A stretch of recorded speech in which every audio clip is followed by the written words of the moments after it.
안녕하십니까. 저는 이번에 DSBA 연구실 XAI 스터디에서 발표를 진행하게 된 박사과정 박진우입니다.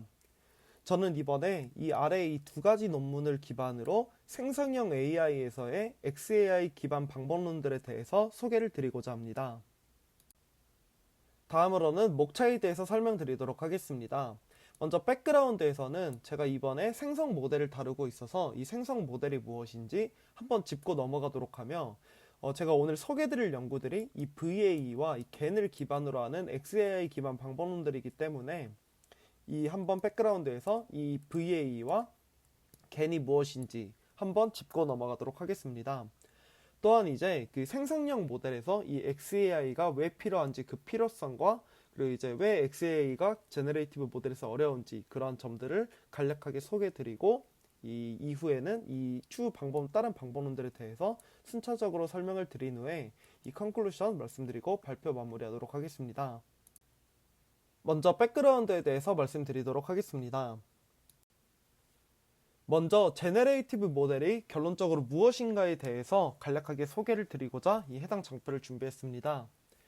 저희가 모델을 분류하는 방법에는 여러 가지 기준이 있을 수 있지만 가장 기본적으로는 무엇을 학습할 것인가 그리고 어떠한 목적을 가지고 학습할 것인가에 따라 나눌 수 있겠습니다.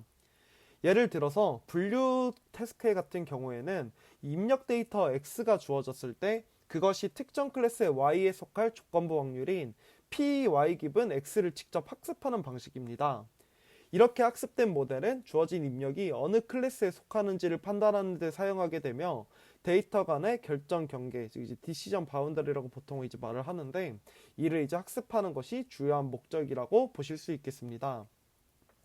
이는 이제 이 아래의 예시처럼 어떤 그 X 값들, 이 강아지, 고양이, 그리고 다람쥐가 들었을 때 이에 매칭되는 Y 값들이 존재를 하는데 이 X가 인풋에 들었을 때 정확한 Y 값을 잘 예측하도록 그 학습을 하게 되는 것이 이 클래시피케이션 모델의 역할이라고 보실 수 있겠습니다. 그리고 이런 클래시피케이션을 잘 수행하도록 학습을 진행하게 됩니다. 그러나 이때 생성 모델, 즉 제너레이티브 모델 같은 경우에는 이름 그대로 데이터를 생성하는 능력을 가진 모델을 의미합니다. 근데 여기서 생성이란 것은 단순히 데이터를 복사하거나 무작위로 만들어내는 것이 아니라 훈련 데이터가 따르는 확률 분포인 P 데이터가 존재할 때 이를 근사할 수 있는 새로운 어떤 분포인 P 세타를 학습하는 것이 목적인 모델이라고 봐주시면 되겠습니다.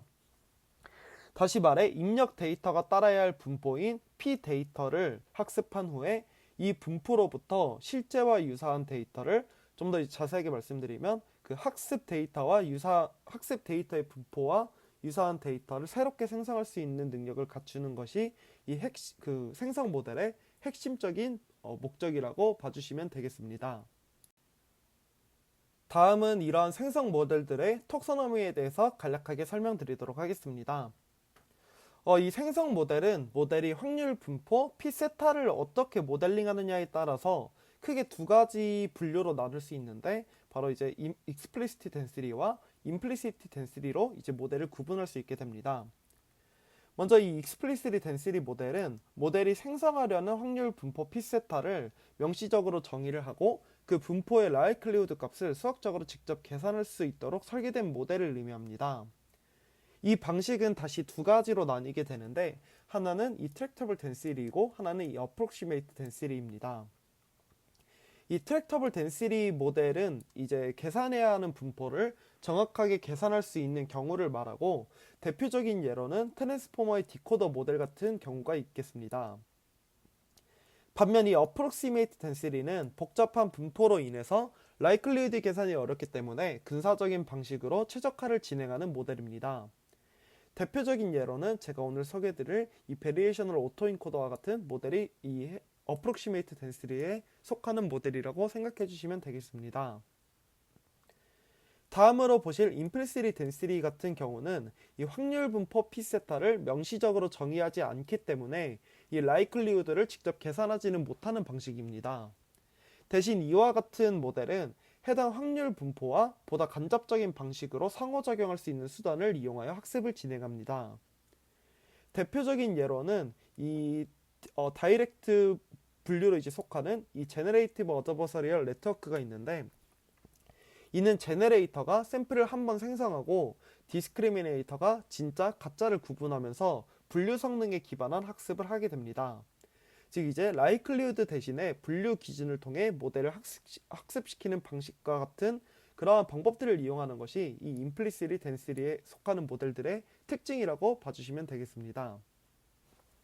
이때 이 익스플리시리 덴시리와 이 임플리시리 덴시리의 각각 마르코프 체인 방법론이 다음과 같이 하나의 어떤 분류로 자리 잡고 있는 것을 확인하실 수 있는데, 먼저 제가 이러한 이 톡소노미는 사실 CSN 231N 강의를 CS 231N 강의에서 이제 가져온 그런 톡소노미인데, 사실 제 개인적인 기준으로 보았을 때는 이 어프록시메이트 덴시리의 이 마르코프 체인 아래에 그 하위 항목에 이 디퓨전이 포함되어 있는 것이 좀 더 정확하다고 제 개인적으로 생각을 하는데, 그 이유는 이 디퓨전 자체가 점진적으로 노이즈를 더해지는 과정에서 이 마르코프 체인 기반으로 노이즈를 더하기 때문에 이것의 하위 항목에 이 디퓨전이 속하는 게 좀 더 이제 맞는다고 생각을 하고, 또한 이 임플리시리 덴시리에서 이 마르코프 체인이 의미하는 것은 어떤 에너지 기반 함수를 바탕으로 이 좀 더 시뮬레이션에 가까운 그러한 방식으로 생성을 하기 때문에 여기 이 해당 두 개에 있는 이 마르코프 체인이 서로 다른 방법론을 의미하기 때문에 이렇게 서로 다른 분류로 구분이 되었다라고 이해를 해주시면 될 것 같습니다. 이와 같이 생성 모델은 어떤 확률 분포를 어떻게 모델링할 것인가에 따라 다양한 구조로 구분이 되고, 각각의 방식은 모델의 학습 방식과 샘플 생성 방식에 이제 큰 차이를 가지게 되게 됩니다. 제가 이번에 소개드릴 XAI 기법들이 이 베리에이셔널 오토엔코더 그리고 제너레이티브 어드버서리얼 네트워크를 기반으로 이루어져 있기 때문에 이 해당 두 생성 모델들에 대해 간략하게 소개를 드리도록 하겠습니다. 먼저 VEA에 대해서 설명을 드리면, 이 VEA는 일반적인 오토엔코더 구조 위에 변분 추론, 즉 이제 베리에이셔널 인퍼런스 기법을 얹어서 생성 모델을 구현한 구조입니다. 저희가 확률 기반 생성 모델을 학습할 때 핵심이 되는 것은 포스테리어, 즉 PZ 기분 X입니다. 이는 입력 데이터 X가 주어졌을 때 그것이 어떤 잠재 변수 Z에 대응되는가를 설명하는 확률 분포라고 생각해 주실 수 있을 것입니다. 그러나 보통 이러한 포스테리어 PZ 기분 X는 복잡한 연산을 요구하게 되고 일반적으로 정확하게 계산하기 매우 어렵습니다. 그 이유를 간단하게 생각을 해보면, 저희가 생성하는 과정에서 필요한 다양한 특성들을 지니는 어떤 잠재 변수인 Z가 있을 텐데, 저희는 이러한 잠재 변수 Z가 어떤 형태일지 모르며 아무래도 이제 조금 디테일한 생성을 위해서는 고차원의 형태를 가질 텐데, 이 고차원일 경우 계산 비용이 매우 커진다는 단점이 존재합니다. 예를 들어서 저희가 얼굴을 생성하고자 한다면 이제 얼굴에 나타나는 다양한 특성들이 있을 것입니다. 뭐 눈도 될 수 있고 코도 될 수 있고 뭐 피부의 질감, 이러한 것들이 이제 모두 어떤 특성을 지닐 텐데, 이러한 각 특성들이 하나의 Z에 대응이 되는데, 제가 이제 방금 말씀드린 이 세 가지 예시 외에도 이제 얼굴을 생성하기 위해선 너무 많은 이제 수많은 어떤 잠재 변수가 존재를 할 것입니다. 근데 저희는 얼굴을 생성할 때 어떤 잠재 변수가 필요하는지도 모르고 정확히 이것이 어느 정도의 차원을 가지는지도 이제 사실 확인이 어렵습니다. 또 이제 고차원일 경우에도 제가 말씀드린 것처럼 이 해당 수식을 보시면 이 적분 과정이 들어가 있는데, 이 적분 과정에서의 계산 비용이 매우 커지게 되고, 또 저희가 이 적분 과정에서 필요한 이 px 기분 z나 이 pz가 복잡한 구조를 가지게 될 경우에는 해석적으로 풀 수 없는 경우가 대부분이라고 이해를 해주시면 될 것 같습니다. 또한 저희는 조금 더 이제 모델 측면에서 불가능한 이유를 설명을 드리면, 저희는 이 px 기분 z도 이 모델링을 해주는데, 이를 모델링 해주는 과정 역시 어떠한 러너블한 파라미터를 통해서 이제 구해주게 됩니다. 그래서 이 px 기분 z가 어떤 클로즈드 폼으로 나오지 않기 때문에 이 결론적으로 이 px를 계산하기에는 조금 px를 계산하기에는 어려운 방면이 있다라고 생각을 해주시면 되겠습니다. 그래서 우리는 이 pz 기분 x를 직접 계산하는 대신 최적화 가능한 대체 분포, 즉 이제 서로게이트 디스트리뷰션으로 근사를 하는 방법을 취해주게 됩니다. 그래서 이 과정이 이제 변분 추론이 의미하는 바라고 생각해 주시면 되겠습니다. 그래서 이제 모델 구조를 살펴보면, 먼저 인코더는 입력 입력 데이터 x를 받아서 해당 데이터에 이 잠재 벡터 z가 어떤 분포를 따를지를 추정하는 역할을 합니다. 즉 이제 q 파이 z 기분 x를 근사하는 분포를 모델링하는 것이 목적이며, 여기서는 그 분포를 정규 분포로 가정하고 진행하고 있습니다. 따라서 이제 인코더에서는 이 어떤 저희가 근사하고자 하는 분포, 즉 이제 분포를 정규 분포로 가정을 하게 되고, 이 정규 분포의 파라미터인 이 평균 뮤와 이 표준 편차 시그마를 출력하는 형태로 이 인코더가 구성되어 있다라고 생각을 해주시면 되겠습니다. 하지만 그러나 저희가 여기서 이 잠재 벡터 z를 이제 구하는 것이 목적이라고 이제 말씀을 드렸는데, 이 잠재 벡터인 이 z를 그대로 샘플링 해버리면 저희가 뭐 예를 들어서 이 뮤와 여러 개의 뮤와 시그마를 입력 데이터를 잘 설명할 수 있는 이 뮤와 시그마를 도출을 하였는데, 저희가 이제 여러 개의 분포를 가정을 하고 그 분포에서 직접 샘플링을 하게 된다면, 이제 저희가 딥러닝 모델의 학습 과정을 생각을 해보았을 때 이제 백프로파게이션을 통해서 학습이 진행이 되게 되는데, 저희는 어떤 샘플링 과정을 이 그 백프로파게이션으로 진행을 할 수 없게 됩니다. 그래서 여기서 이제 간단한 그 리파라메터라이제이션 트릭이라고 불리는 이러한 트릭을 사용을 해주게 되는데, 이 정규 분포에서 이 특정한 엡실론이라는 값을 샘플링을 해주게 되고, 이 엡실론과 이 시그마를 곱해준 후 이 뮤와 더해주는 방식으로 어떤 이 레이턴트 스페이스 상의 이 z 값을 직접 뽑아내는 방식을 취해주고 있습니다. 사실 이것이 의미하는 것은 저희가 어떤 분포를 통해서 값을 샘플링하는 것이 아니라 직접적으로 그 분포상에 있는 특정한 점 하나를 이제 뽑았다라고 이제 가정을 하는 것이라고 생각을 해주시면 되겠습니다. 즉 이렇게 생성된 z는 어떤 잠재 공간상의 한 점이라고 이해를 해주시면 더 아마 이해가 수월하실 것입니다. 그래서 이렇게 생성된 레이턴트 스페이스는 단순히 어떤 데이터 압축의 결과일 뿐만 아니라 이 공간 위에서 의미 있는 조작과 샘플링이 가능하다는 점에서 이 생성 모델의 핵심이 되는 부분이라고 말씀드릴 수 있을 것 같습니다. 그래서 다음으로 이 디코더에서는 이 생성한 이 레이턴트 스페이스 상의 한 점들인 z를 통해서 입력받아서 원래 입력인 x를 보관하는 역할을 진행을 해주게 됩니다.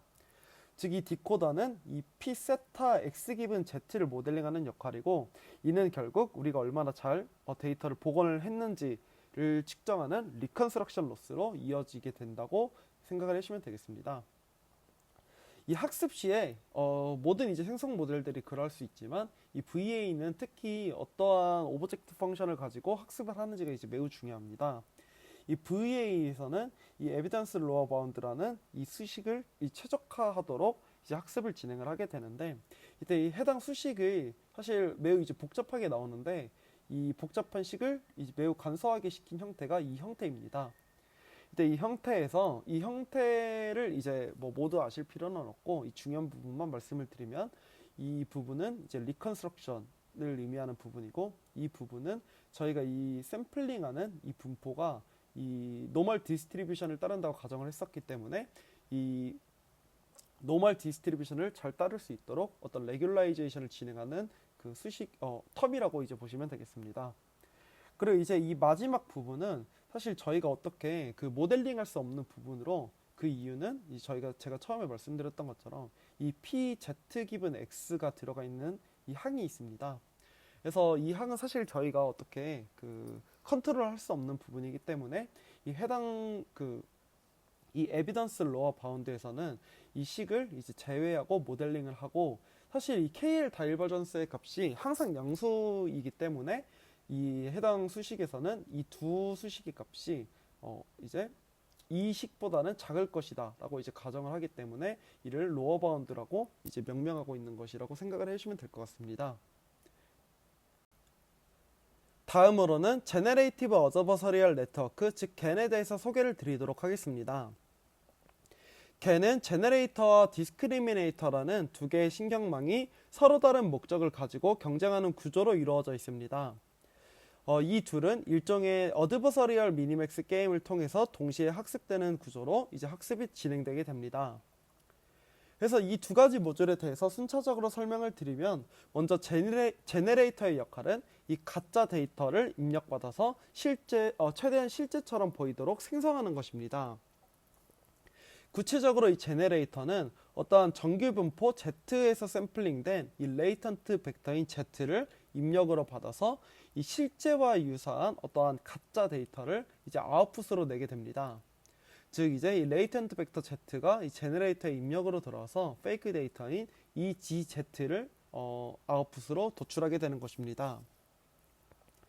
이때 이 제네레이터는 추후에 이제 디스크리미네이터에 자신이 생성한 이 가짜 데이터를 입력으로 넣게 되는데, 이 디스크리미네이터가 자신이 생성한 데이터를 진짜라고 믿도록 속이는 것이 학습의 목표라고 생각해 주시면 되겠습니다.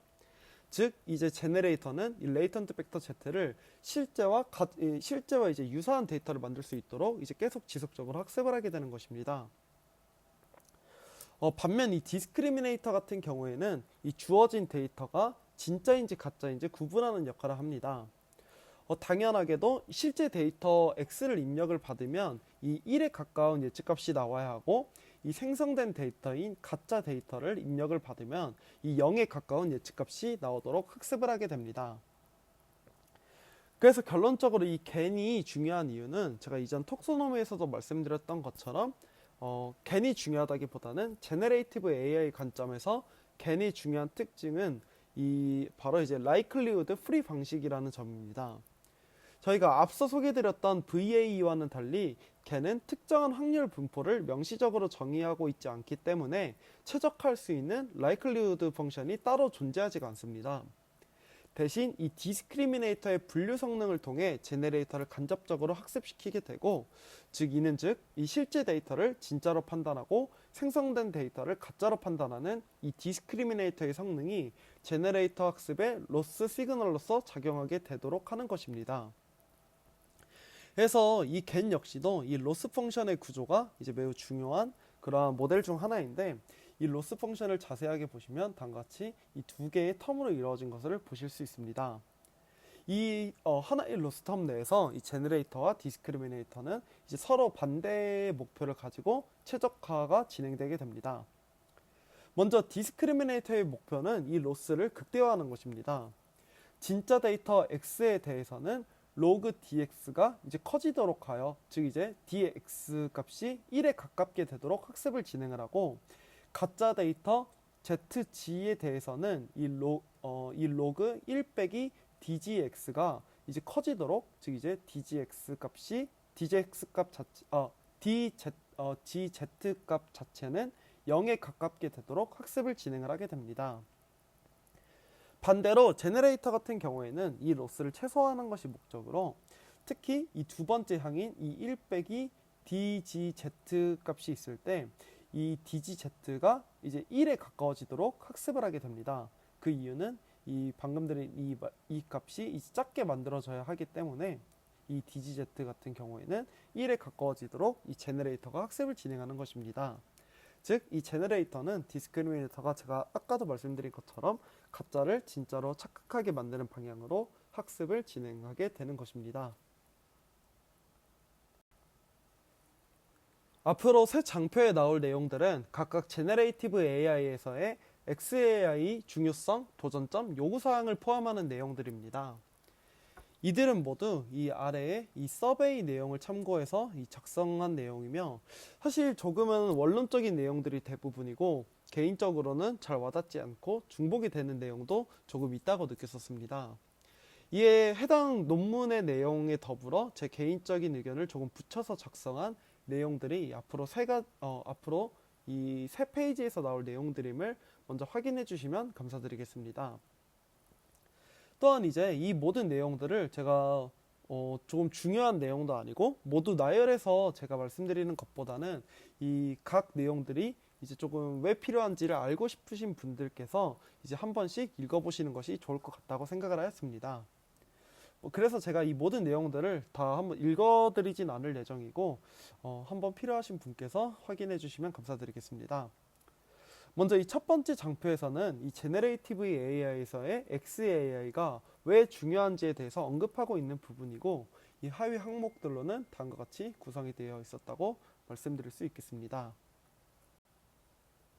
해당 장표에서는 제너레이티브 AI에서의 XAI가 왜 어려운지에 대해서 언급하고 있는 부분입니다. 이전 장표와 마찬가지로 다음과 같은 하위 항목들로 이루어져 있었고, 이에 대한 내용은 여기 이 해당 장표에서 모두 확인하실 수 있습니다. 마지막으로 제너레이티브 AI에서의 XAI에서 어떤 부분들이 요구되는 것인지에 대해서 언급하고 있는 부분입니다. 마찬가지로 하위 항목으로는 다음과 같은 내용들이 존재합니다. 다음으로는 VA를 기반으로 XAI 방법론을 적용하고 있는 이 EXP-VA라는 연구에 대해서 소개해 드리도록 하겠습니다. 그럼 이제 제안 연구에서 기존 연구들의 어떠한 점을 문제점으로 잡고 이 문제 제기를 하고 있는지에 대해서 간략하게 설명을 드리도록 하겠습니다. 사실 뭐 엄청 중요한 부분에서 이 문제 제기를 하고 있는 것은 아니고, 그냥 이 XAI 기존의 이 XAI 기반 방법론들이 대부분 클래시피케이션 태스크에 한정돼서 진행이 되어 왔다라는 것을 문제로 삼고 있었습니다. 기존 연구들에서는 이제 다양한 XAI 기반 방법론들이 있겠지만, 이 제안 연구에서는 캠 기반 방법론들을 이제 중요하게 이제 예시로 들고 있는데, 이 기존 연구들에서는 모두 캠 베이스드 메소드들의 가능성을 오브젝트 클래시피케이션 문제로 제한하고 있다고 말을 해주고 있습니다. 그러나 해당 연구가 나온 시점이 이제 2020년인데 제너레이티브 모델의 사용량은 점점 증가하고 있으나 이 제너레이티브 모델에서의 XAI는 연구가 진행되지 않고 있었다고 말을 해주고 있었습니다. 이에 해당 연구에서는 이를 해결하고자 레이턴트 벡터 Z를 시각화하고자 하며 이 그레디언트 베이스 비주얼라이제이션 메소드 중 하나인 그래드캠을 사용해서 시각화를 하는 방법을 제안해주고 있습니다. 제안 방법론이 그래드캠을 기반으로 하는 방법론이기 때문에 이 그래드캠의 수행 과정을 간략하게만 설명드리도록 하겠습니다. 먼저 저희가 다음과 같이 CNN으로 이루어져 있는 어떤 피처를 추출하는 과정이 있고, 이제 진행하고자 하는 태스크에 맞는 여러 거의 헤드가 있다고 이제 가정을 해보도록 하겠습니다. 그러나 이제 제가 이 설명드릴 예시에서는 이 이미지 클래시피케이션만을 예시로 설명을 드려보도록 하겠습니다. 먼저 저희는 어떠한 태스크에 대해서 모델의 예측 결과인 이 YC를 도출을 해주게 되는데, 저희가 클래시피케이션을 제가 가정에서 설명을 드린다고 이제 말씀을 드렸기 때문에 이 YC는 각 클래스 C에 대한 스코어인 이 YC가 될 것입니다. 이를 조금 더 이제 자세하게 말씀을 드리면, 이는 소프트맥스를 취해주기 이전에 로직 값이 이 YC가 된다고 생각을 해주시면 될 것 같습니다. 이후에 저희는 클래스 C에 대한 모델의 예측인 이 스코어 YC를 이 마지막 CNN 레이어의 피처 맵에 대하여 미분해서 이 그레디언트를 계산을 해주게 됩니다. 그래서 이 그레디언트가 결국 의미하는 것은 이 YC가 도출되는 과정에서 이 마지막 피처 맵인 이 A가 어느 정도의 영향을 끼쳤나라는 것을 의미한다고 생각을 해주시면 될 것 같습니다. 다음은 피처 맵별 가중치를 계산해주는 과정입니다. 이전 과정을 통해서 구한 이 그레디언트에 저희는 글로벌 에버리지 풀링을 통해서 각 피처 맵별 가중치를 계산해주는 과정을 거치게 됩니다. 그래서 이 알파가 결국 의미하는 것은 클래스 C에 대해서 K번째 피처 맵이 얼마나 영향을 끼쳤는지에 대한 가중치라고 이해를 해주시면 되겠습니다. 그래서 저희는 이러한 가중치를 구했을 경우에 각 피처 맵에 이 가중치를 곱해준 후 모든 값을 합산하여서 최종적으로 클래스 C에 대한 활성화 맵인 이 LC를 생성하는 것으로 이 과정이 그래드캠의 수행 과정이 진행되는 것이라고 이해해 주시면 되겠습니다.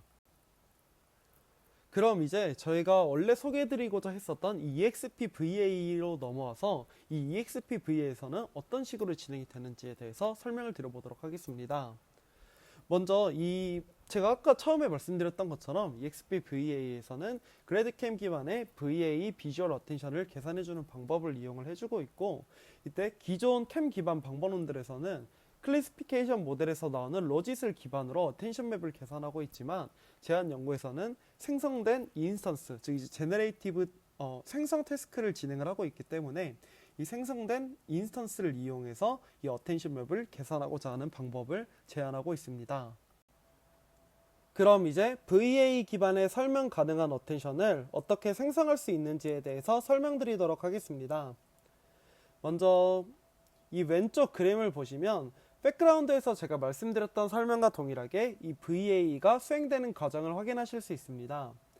먼저 어떤 입력인 X가 들어오게 된다면 이 입력은 인코더를 통하여 평균인 뮤와 그리고 분산인 시그마를 가지는 어떤 정규분포의 파라미터로 변환이 되게 되고, 이때 리파라메터라이제이션 트릭을 통하여 이들은 곧바로 어떤 레이턴트 벡터인 Z1부터 ZT까지로 샘플링 되는 그러한 어떤 표현으로서 이제 구성이 되게 됩니다.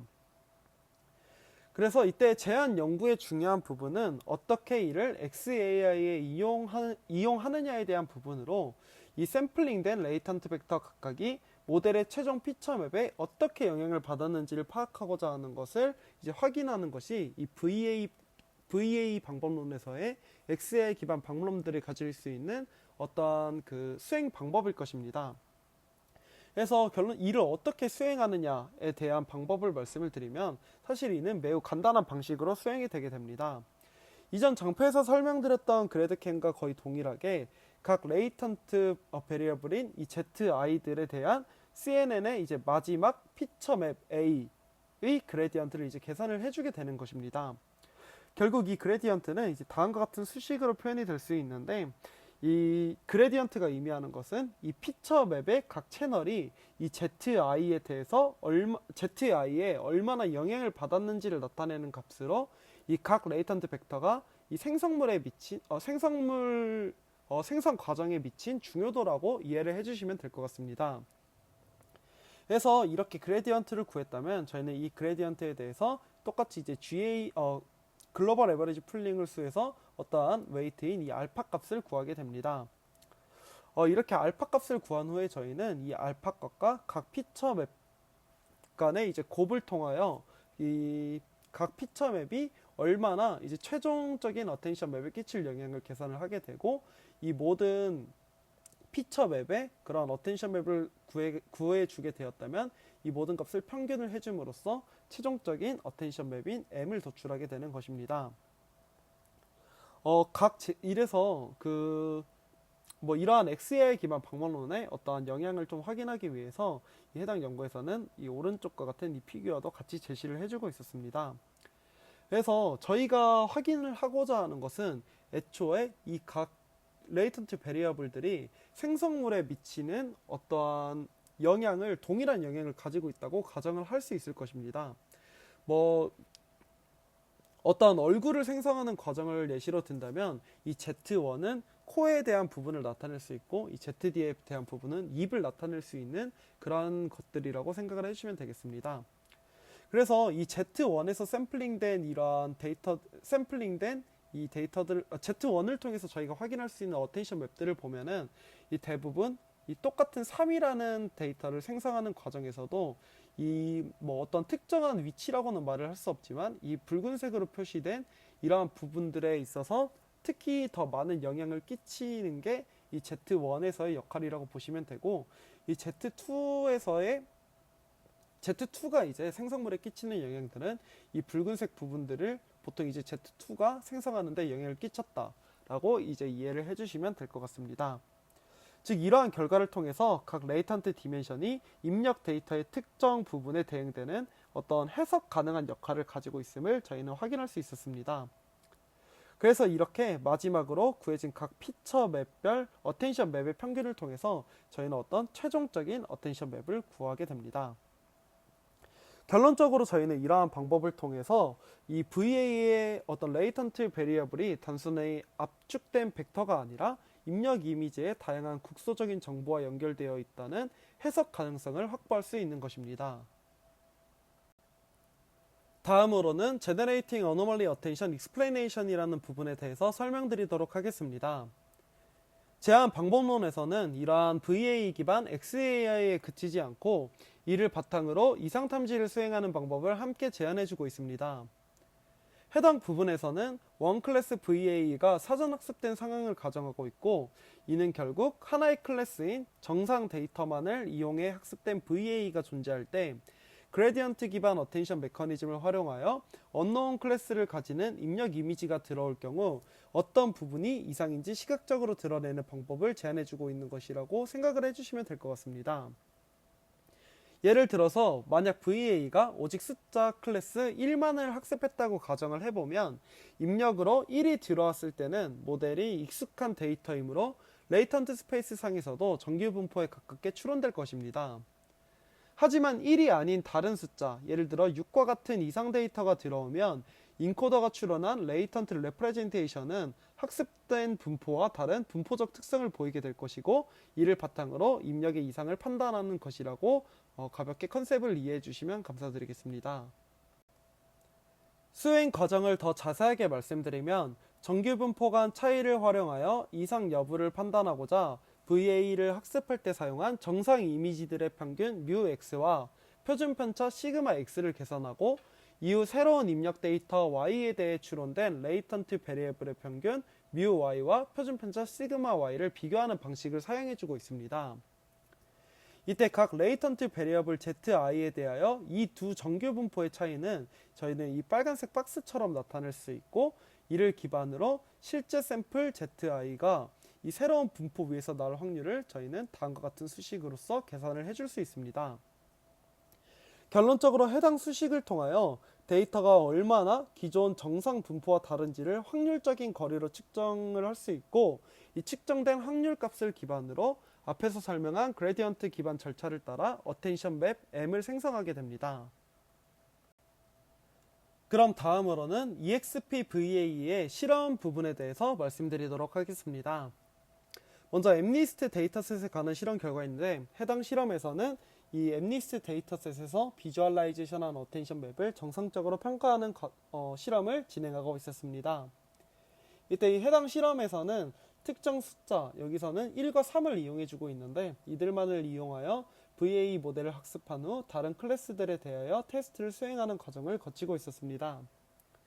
먼저 이 숫자 1을 통해서 모델을 학습하고 다른 타겟 클래스들과 비교한 결과를 보시면, 먼저 이 숫자 1과 7을 먼저 비교한 결과를 보시도록 하겠습니다. 이때 이 숫자 1과 7의 공통적인 부분이라고 말씀드릴 수 있는 이 세로선 같은 경우에는 이 웨이트가 전체적으로 덜 걸려있는 것을 확인하실 수 있고, 이 극명하게 차이가 나는 부분인 이 가로선과 같은 부분에 크게 이 웨이트가 걸려있는 것을 확인하실 수 있습니다. 또한 이제 숫자 2와 비교했을 때도 이 어떤 그 몸통 부분이 어떤 1과 공통되는 이 부분이 있는데, 이 부분에는 웨이트가 덜 걸려있고, 이 상단과 하단의 이 가로선 부분들에 대하여 웨이트가 많이 걸려있는 것을 확인하실 수 있습니다. 또한 숫자 3 역시도 이제 다른 타겟 클래스들과 비교했을 때 3이 가지고 있지 않은 특징들에 대해서 크게 웨이트가 걸려있는 것을 확인하실 수 있으며, 이러한 것들을 통해서 저희는 EXP-VA의 효과를 확인하실 수 있습니다. 다음으로는 UCSD FED1 데이터셋에 대한 실험 결과입니다. 해당 데이터셋은 보행자 통로를 감시하기 위해 고정된 카메라로 촬영된 비디오 시퀀스로 구성된 데이터셋입니다. 이 해당 데이터셋에서 이상 패턴들은 어떠한 차나 자전거 그리고 휠체어가 들어왔을 때 이러한 것들을 포착하는 것이 이제 목표인 그러한 데이터셋이라고 이해해 주시면 되겠습니다. 이때 이 EXP-VA 같은 경우에는 이 이상 패턴들을 잘 잡아내는 것을 오른쪽 피규어를 통해서 확인을 하실 수 있습니다. 즉, 이미지와 복원 이미지 간의 단순한 차이만으로 이상치를 판단하는 기존 방법론들보다 이 제안하는 방법론이 훨씬 우수한 성능을 보이고 있고, 이 그라운드 트루스가 존재하는 데이터셋이기 때문에 이 픽셀 레벨 세그멘테이션에서도 모든 컨볼루션 레이어 크기에서 좋은 성능을 보이는 것을 확인하실 수 있습니다. 이때 이 컨볼루션 1, 2, 3는 다음과 같이 이 50x50, 25x25, 12x12를 사용한 경우에 이제 실험 결과라고 생각을 해주시면 되겠습니다. 다음으로는 이미지 이상 탐지 분야의 대표적인 데이터셋인 MVTech AD 데이터셋을 바탕으로 실험한 결과입니다. 해당 실험에서는 레진넷 18을 피처 인코더로 사용을 하고 있고, 레이턴트 스페이스는 32로 설정하여 실험을 진행했다고 합니다. 이때 이를 평가하기 위해서 이 에어리어 언더커브 그리고 IOU라는 이 매트릭을 사용을 하고 있는데, 이 해당 테이블에서 이 상단의 값이 에어리어 언더커브를 의미하고 이 하단의 값이 IOU 값을 의미한다고 생각을 해주시면 되겠습니다. 이때 이 기존 방법론들과 비교를 했을 때 이 제안하는 방법론이 조금 더 이제 평균적으로 더 나은 성능을 보이고 있다고 말을 해주고 있었습니다. 이러한 실험 결과를 바탕으로 이 제안하는 방법론이 XAI를 목적으로 설계되었지만 이 이상 탐지에서도 충분히 효과적이라는 가능성을 보여주고 있었습니다. 다음으로는 겐을 기반으로 하는 XAI 방법론인 겐맥스에 대해서 소개를 드리도록 하겠습니다. 먼저 겐맥스는 모델이 어떤 입력 피처를 기반으로 결정을 내렸는지 추정하는 피처 어트리뷰션 기반 방법론을 제안하고 있습니다.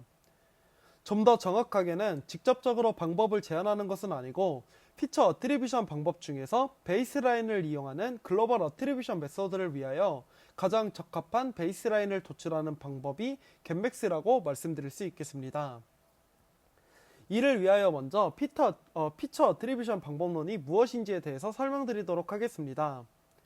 먼저 어트리뷰션 메서드는 크게 로컬, 글로벌 방식으로 구분할 수 있는데, 먼저 로컬 어트리뷰션 메서드는 입력에 작은 펄터베이션을 주고 이에 따른 출력의 변화를 관찰하여 어떤 입력 피처가 영향을 미쳤는지를 추정하는 방식입니다.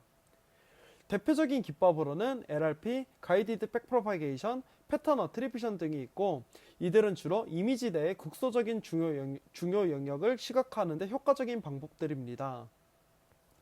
하지만 입력의 작은 변화에도 그레디언트가 급격하게 바뀌는 현상인 그레디언트 디스컨티뉴이티가 발생할 수 있다는 단점이 존재합니다.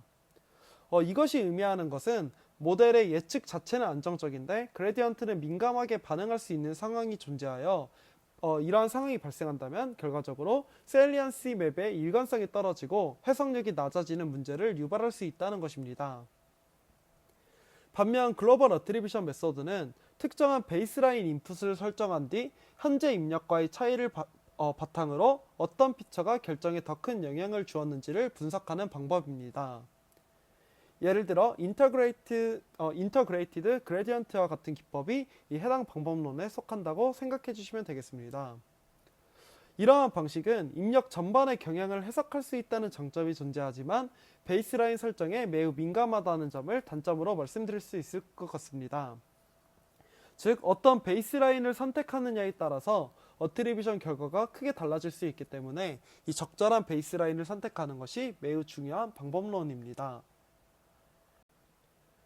다음으로는 이 겐맥스 연구에서 어떠한 부분에 대해 문제 제기를 하고 있는지에 대해서 설명을 드리도록 하겠습니다. 사실 이는 제가 이전 장표에서 말씀드렸던 것처럼 이 글로벌 피처 어트리뷰션 방법론들의 고질적인 문제점인 이 베이스라인 선택에 관한 부분에 대해서 문제 제기를 진행하고 있습니다. 앞서 말씀드렸던 것처럼 대부분의 글로벌 어트리뷰션 메소드는 베이스라인과 실제 입력 간의 차이를 기반으로 모델의 예측 이유를 설명해주는 방법을 제안하고 있습니다. 이때 보통 베이스라인 이미지를 검은색 이미지라 함은 모든 픽셀 값이 0인 경우를 의미를 하는데, 이러한 검은색 이미지를 이용하거나 아니면 동일한 값으로 이루어진 베이스라인을 사용하고 있었습니다. 그러나 이러한 베이스라인을 사용할 경우 모델이 중요한 부분을 설명하는 것이 아니라 단순히 입력값과 베이스라인 값이 많이 차이나는 부분에만 강조될 수 있다는 단점이 존재합니다. 이렇게 이러한 글로벌 피처 어트리뷰션 방법론들은 베이스라인의 설계가 매우 중요하지만 이에 대한 연구는 이제 기존에 매우 제한적이었다고 이 겐맥스에서는 말을 해주고 있었습니다. 앞서 말씀드린 것처럼 제한 연구는 베이스라인과 실제 이미지를 바탕으로 어떠한 어트리뷰션 베이스드 메소드를 제안하는 연구는 아니고, 먼저 어떤 베이스라인이 좋은 베이스라인인지 정의하며 이 정의한 내용에 따라 어떻게 좋은 베이스라인을 도출할 수 있을지를 연구하고 있습니다. 이에 가장 먼저 어떤 베이스라인이 좋은 베이스라인인지 확인하고자 다음과 같은 예시를 고려해 보도록 하겠습니다. 이때 이 파란색 부분은 실제로 트레이닝 데이터로 표현할 수 있는 분포를 의미하고, 이 초록색 빗금 부분은 현실적으로 생성 가능하며 릴리스틱한 샘플들이 공간에 있다고 그래피컬하게 가정해 보도록 하겠습니다. 이때 입력 이미지가 클래스 1에 속한다고 판단되는 경우에 왜 해당 클래스인 1에 속하는가? 더 자세하게는 베이스라인이 만약 0으로 뽑힌다는 가정하에 왜 입력 이미지가 클래스 0이 아닌가에 대한 설명을 선택하기 위하여 이 베이스라인을 선택한다고 가정을 해보도록 하겠습니다. 이때 선택될 수 있는 베이스라인은 다음과 같이 다양한 예시들이 있는데 이 다양한 선택될 수 있는 다양한 베이스라인들 중에서 각 베이스라인들이 가지는 어떤 특징들을 설명을 드리고 어떤 베이스라인이 좋은 베이스라인인지를 설명드리도록 하겠습니다. 먼저 이 A 같은 경우에는 1과 비슷하게 생긴 타겟 클래스인 0에 속하는 이미지로 이 해당 이미지를 저희가 베이스라인으로 사용을 한다면 어떤 어드버서리얼한 예시가 생성이 되어서 육안으로 보기에는 이상이 없는데 이상으로 판단되어 버릴 수 있는 경우가 존재합니다. 이때 B와 같은 경우는 사실 이 제한 연구에서 말하는 좋은 베이스라인의 가장 대표적인 예시로 인풋과 가장 유사하면서도 다른 클래스에 존재하는 경우를 의미하는 경우가 이 B라고 생각을 해주시면 감사드리겠습니다. 이 C의 경우에는 이 타겟 클래스의 트레이닝 데이터의 평균을 의미하는데 이 역시도 결국 인풋 이미지와 전혀 다르게 생길 수 있기 때문에 조금 이제 애매한 그런 케이스라고 생각을 해주시면 되겠습니다. 마지막으로 D의 경우는 가장 일반적인 경우로 이제 모든 데이터를 0 값으로, 즉 이제 검은색 이미지로 된 그러한 이미지를 베이스라인으로 사용하는 경우인데 이와 같은 경우에는 입력값이 베이스라인과 많이 다른 부분에만 강조될 수 있다는 단점이 존재합니다.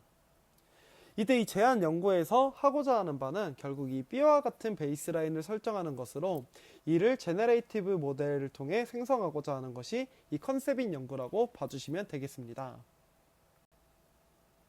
이 B라는 베이스라인이 왜 좋은 베이스라인인지에 대해서 조금만 더 설명을 드리면 이 B라는 데이터는 결국 저희가 입력으로 사용하고 있는 인풋 이미지와도 어느 정도 거리상으로도 가까운 모습을 보이고 있고 이 초록색 빗금으로 표시된 이 보다 현실적인 샘플들의 범위 내에도 속해 있으며 이 인풋 데이터가 비교하고자 하는 타겟 클래스인 이 0에 속하는 샘플이기 때문에 이를 결국 좋은 베이스라인이라고 말을 할 수 있는 것입니다.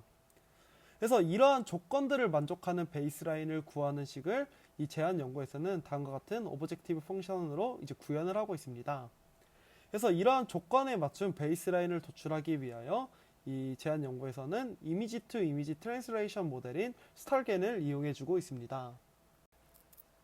해당 연구에서는 앞서 설정한 조건들에 따라 베이스라인을 생성하기 위하여 스타겐 모델을 이용하고 있습니다. 이에 이 스타겐 모델에 대해서도 어느 정도 이해가 필요하기 때문에 이에 대해서 간략하게 설명드리도록 하겠습니다. 이 스타겐 모델은 멀티클래스 이미지 트랜스레이션을 하나의 제너레이터만으로 학습 가능하게 구현한 모델입니다. 즉 클래스마다 개별 제너레이터를 따로 학습할 필요 없이 하나의 통합된 구조로 모든 변환을 수행할 수 있는 것이 컨트리뷰션인 모델이라고 보시면 되겠습니다. 이에 대해서 순차적으로 설명을 드리기 위해서 먼저 이 A라는 부분에 대해서 설명을 드리도록 하겠습니다. 이 A는 디스크리미네이터의 학습 과정을 의미를 하는데 먼저 입력으로 받은 이미지가 진짜인지 가짜인지를 판별하는 역할을 하게 되고 그 이미지가 속한 도메인, 즉 이제 클래스를 분류하는 역할까지 함께 수행하도록 디스크리미네이터가 정의되어 있다고 말씀드릴 수 있겠습니다. 즉 단순한 진짜 가짜 판별을 넘어서 이미지의 클래스 정보까지도 구분할 수 있도록 학습할 수 있도록 구조되어 있는 것이 이 스타겐 모델에서의 디스크리미네이터라고 이해해 주시면 되겠습니다. 다음으로는 오리지널 투 타겟 도메인이라는 과정을 거치게 됩니다. 이때 오리지널 인풋 이미지로 이 다음같이 고양이의 이미지가 들어가게 되고 이 데이터셋에 존재하는 다양한 클래스들 중에서 랜덤하게 선택된 어떠한 타겟 도메인, 여기서는 이제 덕이라고 이제 가정을 해보도록 하겠습니다. 이때 이 인풋 이미지와 이 타겟 도메인의 레이블이 함께 제너레이터에 들어가게 된다면 이때 이 강아지와 같은 가짜 이미지가 생성되도록 하는 것이 이 제너레이터의 첫 번째 목표라고 이제 보시면 되겠습니다. 다음으로 이 타겟 투 오리지널 도메인 부분을 보시면 이 생성된 가짜 데이터인 이 강아지와 저희가 처음 인풋으로 사용했었던 이 고양이의 레이블인 캣이 이제 함께 인풋으로 들어가서 이 제너레이터에 들어간다면 다시 한번 이 고양이의 이미지를 원복하는 것이 이 제너레이터의 목표라고 보시면 되겠습니다. 이러한 과정을 통해서 제너레이터는 조금 더 이제 로버스트하게 어떤 생성을 진행할 수 있도록 학습을 진행하게 됩니다. 마지막으로 이 풀링 더 디스크리미네이터라는 부분입니다. 이 해당 부분에서는 B 과정을 통해서 생성된 이 가짜 이미지가 있을 때 이 가짜 이미지를 이 디스크리미네이터가 판별하는 과정으로 이 이미지가 이제 가짜인지 진짜인지 판별을 하고 동시에 이 이미지가 어떠한 레이블에 속하는지 클래시피케이션까지 함께 진행하는 것이 이 D 과정이라고 생각해 주시면 되겠습니다. 그럼 이제 제한 방법론에서 가장 이상적인 베이스라인 도출을 위하여 제안했던 오브젝티브 펑션과 스타일겐이 어떠한 관계가 있는지를 확인해 보도록 하겠습니다. 먼저 이전에 말씀드렸던 것처럼 제한 연구에서 말하는 이상적인 베이스라인을 도출을 위한 수식은 이 다음과 같이 구성이 되어 있는 것을 확인하실 수 있습니다. 이때 이 해당 수식은 다음과 같이 이 거리 최소화, 그리고 현실성 최대화, 그리고 이제 타겟 클래스 소속 확률 최대화를 시켜주는 이 각 텀으로 구성이 되어 있는 것을 확인하실 수 있습니다. 다음으로 스타겐의 제너레이터의 로스는 다음과 같이 이제 구성이 되어 있는 것을 확인하실 수 있는데, 이 파란색 부분은 어떤 리얼과 진짜와 가짜의 판별을 진행하기 위한 그러한 로스 펑션이고, 이 초록색 부분은 생성 이미지가 타겟 클래스로 분류되도록 하는 부분, 이제 이 보라색 부분은 오리지널 도메인으로 원복시켰을 때 이 원본과 이제 가까워져야 한다는 그러한 부분을 나타내는 로스라고 생각해 주시면 되겠습니다. 이때 제한하는 이 오브젝티브 펑션과 이 스타겐 로스에는 어느 정도 이제 유사한 부분들이 많은데, 먼저 이 현실성을 최대화하는 부분은 사실 스타겐의 이 어드버서리한 로스와 동일한 부분이라고 봐주시면 되고, 이 타겟 클래스 소속 확률 최대화를 위한 이 부분은 L 클래시피케이션과 이제 동일한 부분이라고 봐주시면 될 것 같습니다. 다만 이때 이 거리 최소화를 시키는 이 부분과 원복시키는 부분의 로스를 최소화하는 부분은 사실 완전 동일한 부분이지는 않지만 각각 생성된 이미지와 원본 이미지 간 거리, 그리고 이제 생성된 이미지를 원복할 경우 원본 이미지 간 거리를 의미하는 부분들이기 때문에 최종적인 이 로스에서는 이 둘을 모두 이용하는 모습을 확인하실 수 있습니다. 이에 대한 이유로는 이 유사도항이 없다면 생성 이미지와 입력 이미지가 멀어져서 피처 어트리뷰션의 의미가 없어질 수 있기 때문이며, 이 둘의 관계를 어떠한 템퍼레이처를 통해서 조정한다면 이 둘에서 얻을 수 있는 이점을 공통적으로 잘 이용할 수 있기 때문이라고 말을 해주고 있었습니다. 또한 마지막으로 XAI를 수행하고자 하는 모델이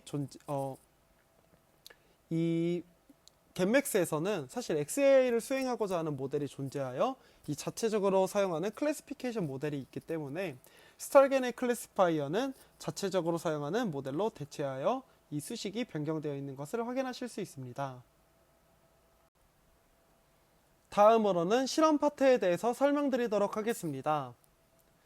해당 실험에서는 겟맥스에서 생성한 베이스라인의 효과를 보고자 기본적인 검정 이미지로 베이스라인을 사용한 이 제로 케이스들과 또한 이제 MDTS라는 이 베이스라인을 생성하는 다른 방법론을 사용한 경우와 이 겟맥스를 사용해서 베이스라인을 생성한 경우를 비교하고 있고, 각 생성한 베이스라인들에 대하여 어떤 글로벌 피처 어트리뷰션 메소드를 사용함으로써 다음같이 이제 시각화를 진행해주고 있었습니다. 이때 MNIST 데이터셋, SVHN 데이터셋, 그리고 C10 멀티클래스 데이터셋에 대하여 다양한 베이스라인을 기반으로 이 생성된 세일리언시 맵을 비교해주는 방식으로 실험을 진행하고 있었습니다. 이때 겟맥스를 통해서 생성한 베이스라인은 타겟 클래스 내에서 입력과 가장 가까운 이미지를 성공적으로 찾아내는 것을 확인하실 수 있습니다. 예를 들어서 0과 6을 구분할 때 이상적인 베이스라인은 0의 C자 모양은 유지하면서 오른쪽 위를 지우고 아래쪽 원을 완성하는 형태여야 합니다. 이때 이 getMax의 베이스라인은 이와 유사한 변환을 이제 성공적으로 수행을 하여 정확히 어떤 부분을 바꿔야 이 타겟 클래스로 분류되는지를 시각적으로 잘 나타내주고 있습니다. 또한 이제 이 기존의 이런 베이스라인 설정에 있어서 가장 큰 문제점이었던 이 제로 베이스라인을 선택하는 경우에는 전반적으로 설명이 매우 노이즈가 많고 부정확함을 확인하실 수 있습니다. 다음으로는 미스클래시피케이션 어널리시스라는 부분입니다. 해당 부분에서는 1vs1 셀리언시 맵을 활용하여 오분류된 사례를 분석하고 문제를 진단하고 있습니다. 이러한 진단을 진행하는 이유는 진단을 통해서 모델의 오분류 원인을 사람이 이해할 수 있기 때문이라고 말을 해주고 있었습니다. 이 MNIST 데이터셋과 SVHN 데이터셋에서는 이 오분류가 발생하는 경우 대부분 숫자가 일반적인 형태로 쓰이지 않았을 경우에 발생하는 것을 저희가 확인할 수 있었습니다. 또한 이제 SIF와 SIP 데이터셋에 대해서는 더 복잡한 분류 문제를 성공적으로 강조하는 것을 확인하실 수 있습니다. 예를 들어서 배를 비행기로 오인하는 경우 같은 경우에는 배의 뾰족한 앞부분 그리고 이제 수평선 부재 등으로 인하여 이 모델이 잘 분류를 하지 못한 것을 확인하실 수 있고, 또 개를 고양이로 오인하는 경우에는 귀나 코의 형태가 유사해서 발생하는 것을 확인하실 수 있습니다. 다음으로는 바이너리 클래시피케이션에서의 실험 결과입니다. 해당 실험은 사과와 오렌지를 구분하는 애플 투 오렌지 데이터셋을 기반으로 진행되었습니다.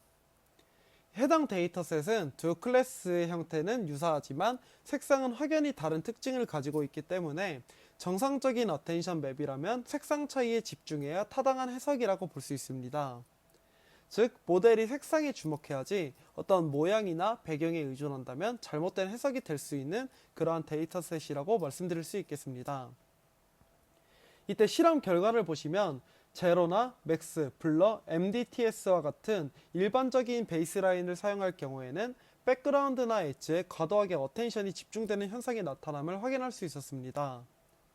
반면 getMax 베이스라인을 사용한 경우에는 셀리언시 맵이 실제로 과일의 색상에 기반하여 활성화되는 영역을 정확하게 보여주고 있습니다.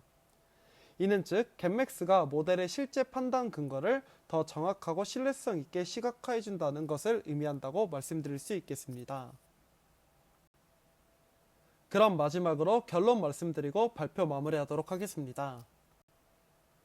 이번 발표에서는 생성 모델에 대한 XAI 방법론들을 소개해드렸으며 특히 VAE, get 모델에 대한 XAI 기법들을 다루었습니다. 첫 번째로 VAE를 기반으로 하는 EXP VAE입니다. 이는 생성 모델인 베리에이셔널 오토인코더에 XAI 기법을 적용하고자 그래드캠 기반의 방법론을 제안하고 있었습니다.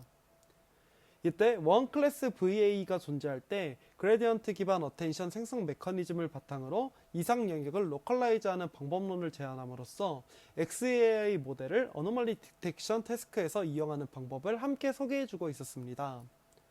다음으로 getMax입니다. 해당 방법에서는 글로벌 어트리뷰션 메소드를 수행하기 위하여 비교 대상이 되는 베이스라인들을 설정하는 방법을 제안하고 있습니다. 이때 좋은 베이스라인이 무엇인가에 대한 기준을 제시하고 있었는데 이 기준은 인풋 이미지와는 가깝지만 현실적이고 타겟 클래스에 속하는 샘플을 의미합니다. 이렇게 제시한 기준에 부합하는 베이스라인들을 도출하고자 또는 이제 생성하고자 스탈겐 기반의 베이스라인 생성 기법을 제안해주고 있었습니다. 그럼 이렇게 발표 마무리하도록 하겠습니다. 들어주셔서 감사드립니다.